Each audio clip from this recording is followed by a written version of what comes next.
Hello everyone and welcome back to another video. In today's video, we're going to be going over all of the major events that happened this weekend. Now, we didn't actually have any major caliber events. Our biggest event is going to be maesuma top 13.5 coming in at a B+. Here, we're also going to be taking a look at a couple of C tiers and dose2sel, Manchester Grand Conquest, and Alpha 6. It should be a good time, and let's just get right into it. And the first tournament I want to take a look at is going to be Alpha 6. For our top 8, you had Guy and Jackal in 7th, Jen and WebJP in 5th, The Buzz in 4th, Mr. E in 3rd, John Numbers in 2nd, and Zombo winning the entire event. Now, there's a lot of upsets at this tournament. Every single player that made top 8 through the winner side of bracket made an upset aside from Zombo. You had WebJP over Mr. E, John Numbers over The Buzz, and Jen over Jackal. I do have to note, though, that before the top 8, every single set was best of 3, so that's obviously going to affect a couple of the sets, but it doesn't make the wins any less impressive. And the first player I want to talk about is going to be Mystery. He was able to beat Guy, Jen, and most notably The Buzz, and in general has just been kind of on a tear as of late. Ever since his performance at Level of X, where he was able to top 8 that event, feels like he's been snowballing super hard, just getting good performance after good performance. Most recently, he's got a 25th at Battle of BC, 5th place at Battle Z Umad, 13th at Hi-Res. He won Defend the North over players like Beast, PK Chris, Jackal, and Tilda, and now recently here, he's gotten a 3rd place this event, beating players like The Buzz. Getting the Buzz one is so impressive. He's such a brick wall, and the fact that you can beat him shows that you are a top echelon player in this game. You're one of the best in the world, and Mystery, he's been proving that over and over again. I think him being in the conversation for the best Lucina in the world is a very serious thing now, especially now that Proto Bonham is taking a little bit of a backside. When Proto Bonham comes back, he's obviously going to reclaim that title, but as of right now, I would feel pretty confident saying that Mystery is the best Lucina in the world. We also got to talk about John Numbers' run to 2nd place. He was able to beat The Buzz, Jen, and Mr. E. And Wii Fit is not a character that's super common at the top level, but pretty much everyone within this top 8, pretty much everyone at this tournament was from Tri-State. They're going to know about John Numbers. He's not the hidden boss. Everyone is aware of how good he is, but even with that knowledge, he still absolutely farm people. And I really like seeing Wii Fit at the top level. It's not a very common character, but they have some incredible things about them, most notably deep breathing. You can do some absolutely ludicrous stuff with deep breathing, as well as just the camping game being incredibly strong. And John Numbers, of all people, knows how good Wii Fit's camping game is. He actually has so much discipline in the bracket. I know it sounds like a bit of a meme. It's hard to camp, blah, blah, blah. You just stand on the other side of the stage. But when you're going through an entire bracket and all your games are like 5, 6, 7 minutes long, it is a lot of mental stamina. But John Numbers, he's a veteran player. He's able to do that and make these longer bracket runs. And I mean, he popped off super hard. I hope to see more of him because, again, Wii Fit, not a very common character at the top level. And there's some very interesting things you can do with them. And before we do move on to the next event, I just kind of want to shout out how good Tri-State is as a region. In my opinion, they are the best region right now in the United States. They just have so many hitters. You have a lot of their new talent coming out here, like Guy and WebJP. You have some veteran talents like Jen, DeBuzz, Jackal performing. Zomba, obviously the new age of Tri-State. He's one of the best players in the U.S., if not the best player in the U.S. You have Tweak as well whenever he goes to events. Tri-State is just such a strong region. I feel like for some reason, no one is talking about it. So shout out to Tri-State. You guys are goated. Next up is going to be dose2sel. For our top 8, you had Tarek and Longo in 7th, Bile and Leon in 5th, Draver in 4th, Andres FN in 3rd, Rarcure in 2nd, and Aiken actually in 1st. So I believe is studying abroad right now in Europe, so that means you're going to see him more at European tournaments, and he is definitely a player that will shake up Europe's top meta. Now, it's not like they don't have a top review player. I mean, you literally have Andres FN getting 3rd place at this event, and he plays all the FGC characters, but I will say, out of all of his FGC characters, I would probably say that the Ryu is the weakest, and when you have a new player like Aiken introduced to the European meta, which is fairly set right now, at least at the super top level, you're getting mostly the same people top 8ing these bigger events. Aiken is a player that could definitely shift that. I have a lot of expectations for him going into the future of this year, and I'm really excited to see how he performs in the European meta. And clearly, I want to start this by talking about Tarek's losers run. He lost very early on to Tony, the Villager player. So shout out to Tony for that. Villager, definitely not a character you see a lot at the top level, much less beating players of the caliber of Tarek. So got to be feeling good about that one. He was able to win 5 sets in a row in the loser side of bracket, getting wins most notably over players like Kike and Mezcal before losing to Draver. Another player that popped off super hard at this event. Draver, it feels like whenever there's a dose2sel, he does extremely well done. I mean, it makes sense. He's a youngling player. It's a regional. The two just kind of go together. He was able to beat Tarek and Bile in the top 8, which transitioned me to talking about Bile. We're on fire right now, but he was playing Ness at this tournament. It's going to be the first time he was able to top 8 an event of this caliber. You're going to be feeling really good about that, beating players like Elfo and Phoenix. And I said earlier on that the European meta is fairly set in stone, but I only mean that at the super top level. Like the top 6 players in Europe, those are your goats. Those are always getting in. Below that, though, there's actually a lot of contention. So when players like Lugi, Bloom, Glutiny are in attendance, it gives players like Bile, like Draver, a chance to absolutely shine and perform and show how good they are Claire's players. So big ups to them. Hopefully they'll be able to do it when the big hitters are on the stage. And the final player for this tournament I want to talk about is going to be Rakior. Now, he was able to get wins on Jin and Mezcal to be able to get into the top 8. Once in the top 8, he was able to 3-0 Leon, lost to Icon 3-1, 3-0 to Andres FN, and then lost to Icon 3-1 again. It was a majority Sora this tournament, and that's why I'm talking about Rakior. Not only is he an amazing player and he popped off super hard at this event, he's been popping off at a lot of the events he's been going to,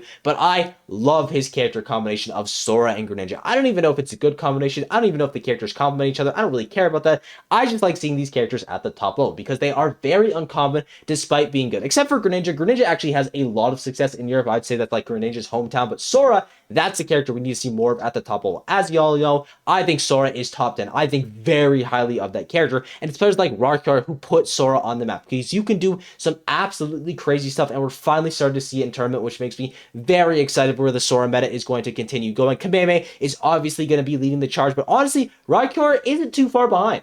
And our final seed here is going to be Manchester Grand Conquest. Now, this event was very top-heavy, so not going to be spending as much time on it, but I do, of course, want to talk about the entire top 8. You had Talented Guy and Priplup in 7th, Priplup playing Greninja, Talented Guy playing Steve. You had Jezzo and Octave in 5th, Jezzo playing Rob and Octave playing Pac-Man. In 4th place, you had Kerbal playing Aegis, as well as having a Kirby. The Kirby actually did a majority of the work. The Aegis just came out versus Octave, at least in the top 8, so big ups to it for that, because getting any placement with Kirby is pretty impressive. You have Luigi in 3rd playing Luigi, Mazebeans in 2nd playing Steve, and winning the entire event, you had Bloom Forever, who played half the roster, because as we all know, he likes to troll the winner side of the bracket. In the winner side, he played Hero, Me Sword Fighter, Olimar, Bayonetta, just a little bit of Bayonetta, but he did play Bayonetta. And he also played Captain Falcon, Wolf, and Diddy Kong. So he just trolls the winner side of bracket. We've known this. He's so much better than a lot of the competition that he doesn't need to super try until he gets to the loser side of bracket, where he straightens things up, like his 3-1 win over Luigi, 3-0 win over Mazebeans in the first set of grand finals, and 3-1 win in the reset. Bloom Forever is just incredible. This isn't any new information. Him doing this in the winner side also isn't new, but every time I do it, it's still a spectacle, and I gotta point it out. I also want to talk about how the European meta is slowly starting to shift with what the rest of the world. Like, I feel like Europe has the most disjointed meta out of any of the major regions in Smash Ultimate. You have a lot of Greninja players running around. You have not a lot of Steve players running around, but now that is starting to change with Steve specifically. You have Mazebeans obviously getting 2nd place here, as well as Talented Guy getting 7th. Steve, you did have a ton of top steps for them in Europe, and now I feel like that's finally starting to change. The Steve players have finally arrived in Europe, though Europe's meta is, of course, not completely normal. I mean, you still had over Ridley as one of your most notable players. The EU meta is definitely still very unique, but it seems like the more normal characters are finally starting to show up more there. And our final event of the weekend is going to be Maesuma top 13.5. In 7th place, you had Kanarabe and Karage. 5th place, Rarakusu and Asimo. 4th place, Tamapitai Fuku. 3rd place, Lax. 2nd place, Snow. And winning the entire event, you have Hurt. And I want to show you my screen really quickly because I have this tweet here from Rosebloom. Her link will be down below because it's a very helpful graphic. These are the top 96 players in this tournament, and you had 9 C players and 8 Raw players. So that's not too uncommon. C, though, has finally caught up in Japan. When Aqua first came into the competitive scene, it was pretty much just him at the top level playing Steve in Japan. That has definitely changed now, but I want to show you this. 2 Chrom players were able to get top 96 in this event, which is already pretty crazy. Chrom, not a popular character, also had 2 Plant players in there. You had 2 DD players in there, and that's more than Samus players in the event. That's more than Palutena players at the event. That's more than Snake players at the event, and a Snake player won the event, by the way. Mario, you had no Game Watch players making top 96, no Pika players, which isn't as uncommon as I like it to be. You have no Cloud players. This was such a weird tournament. So many unique characters came out, and a lot of the prominent characters that you're always seeing at the top level didn't really show up at this tournament, which is pretty interesting.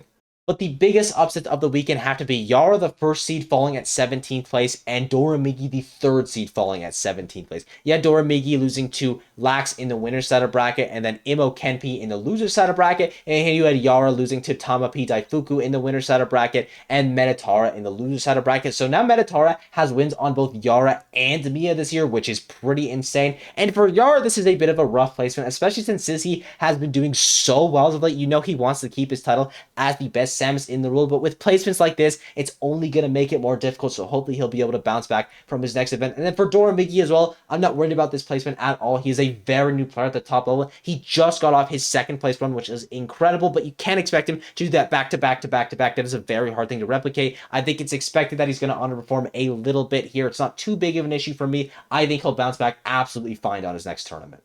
I also got to talk about Lax's run to third, ended up beating Doramiki, Karage, and Rarakusu. And Lax in general has just been tearing it up. He's proven that Chrom is still a relevant character in the meta. Now, a lot of people kind of threw Chrom to the wayside because why would you play Chrom, who is an incredibly inconsistent character, when you could play Roy, who is a just better character? But Chrom still has his usage. He's still a very good secondary, but he's also just a good character to just run in the general game plan. He has some very good things about him. His neutral is still incredible. That one issue is obviously going to be that you are a bit inconsistent, but it feels like Lax kind of missed out on that memo because his last 3 events, he's got a 2nd place at Shinosuma Heroes 4, a 5th place at Wave 5, and now a 3rd place at this event. It feels like he is on top of the world now, and I am super down for that because watching Chrom at the top level is one of the most entertaining things to do in this game. I would also like to use this video to officially announce that Bayonetta has finally hit Japan in full force. Tama P went off of this event, beating Yara and Kananabe to get into the top 8. Once in the top 8, he ended up losing to Hurt, who ended up winning the event, but then beat Osimo in the loser side of the bracket. Just such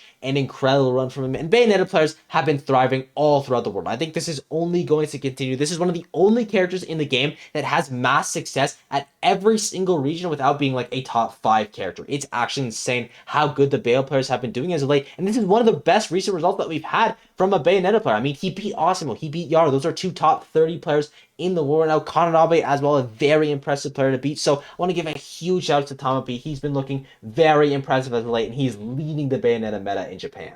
Also, I just somehow forgot to mention this in the video, but Rarakusu on his run to 5th, he ended up beating Osimo with Donkey Kong, which is insane. That's just unreal. I just thought I should mention that. And the final 2 players I want to talk about in today's video are going to be the finalists of the event, Snow and Hurt, who actually ended up playing in the winner's quarters. You had Snow beating Ryuo previously and Hurt being Showers. Once they did meet up in winner's quarters, you had Hurt winning it 3-0, but Snow obviously was not done with his run because he beat Rarakusu to be able to get into the top 8. Once in the top 8, he beat Kananabe, and then he beat Rarakusu, and then Tama P, and then Lax to make it to Hurt, where he did lose 3-1, but hey, that is an improvement, and Snow is definitely the best Mario player in Japan right now. I don't really think it's close. I think Now might still have it for the first half of the year, but the way that Snow's been playing these last couple of months, I mean, he has been looking absolutely immaculate. And speaking of immaculate, speaking of perfection, you got Hurt winning this thing. He was also able to beat Tama P, Lax, and then he double eliminated Snow from the bracket, and he has been looking unreal. Another big regional event win for him. He is definitely the best Snake in Japan right now. Like, it's not really close. Dio's got some really nice results, but the way that Hurt's been playing at these regionals, it is very hard to make arguments for him. And Hurt is someone that has the chance of taking Apollo Kage's spot as the best Snake in the world. Now, Apollo Kage has also been doing good. He's also picked up a couple regional events, but Hurt is right on his tail. It is a very close race between them. I really want to see both these players at the same event because I feel like whoever does better there or wins there could take that title of best Snake, though it is still to Apollo Kage right now until Hurt does prove me wrong. And I definitely think that he could because, again, he is just an amazing player. And I thank you guys for watching. I hope you enjoyed. If there's anyone I left out at any point in this video, please just let me know down below. There was a lot of players, so unfortunately, we can't cover them all. And yeah, that's all I gotta say. The sport has been absolutely real. Be sure to sub, all that yada yada. I thank you guys for everything, and I will see you all in the next one. Bye-bye.